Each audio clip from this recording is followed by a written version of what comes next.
Hi అండి, welcome back to Edunine career guidance and Josh Innovations. మనం IIT series అయితే already start చేసామండి. ఇప్పుడు ఆ సిరీస్లో భాగంగా Indian Institute of Technology Tirupati గురించి పూర్తి డీటెయిల్స్ ఈ వీడియోలో చూద్దామండి.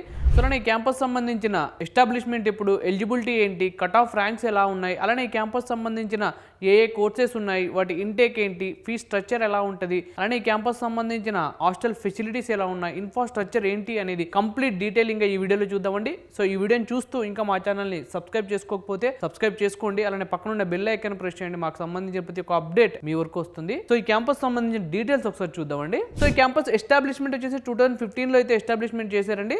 NIRF ర్యాంకింగ్ వచ్చేసి 57 అయితే ఉంది.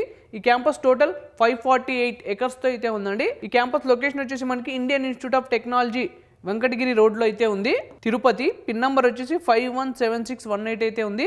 ఈ క్యాంపస్ ఈమెయిల్ ఐడి వచ్చేసి iittirupati@iittp@ac.in అయితే ఉందండి. సో ఈ క్యాంపస్ సంబంధించిన ఎలిజిబిలిటీ విషయానికి వస్తే 10+2 ఇంటర్ అయితే కంప్లీట్ చేసి ఉండాలండి. With physics, chemistry and mathematics subjects అయితే చేసి ఉండాలి. సో ఇంటర్లో ఎవరైతే జనరల్ కేటగిరీ వాళ్ళు ఉంటారో వాళ్ళు 75% స్కోర్ అయితే చేసి ఉండాలండి. SC, ST, PWD కేటగిరీ వాళ్ళు ఉన్నారో వాళ్ళైతే మినిమం 65% ఇంటర్ స్కోర్ అయితే చేసి ఉండాలండి. సో అలానే JEE mains and JEE advance అనేది క్వాలిఫై ఉండాలి. సో క్యాంపస్ సంబంధించిన ట్రాన్స్పోర్టేషన్ విషయానికి వస్తే బై ట్రైన్ అయితే మనకి తిరుపతి రైల్వే స్టేషన్ నుంచి 8 కిలోమీటర్స్ అవేలో అయితే క్యాంపస్ ఉందండి. సో అలానే ఎయిర్పోర్ట్ విషయానికి వస్తే తిరుపతి ఇంటర్నేషనల్ ఎయిర్పోర్ట్ నుంచి మనకి 14 కిలోమీటర్స్ అవేలో అయితే క్యాంపస్ ఉందండి.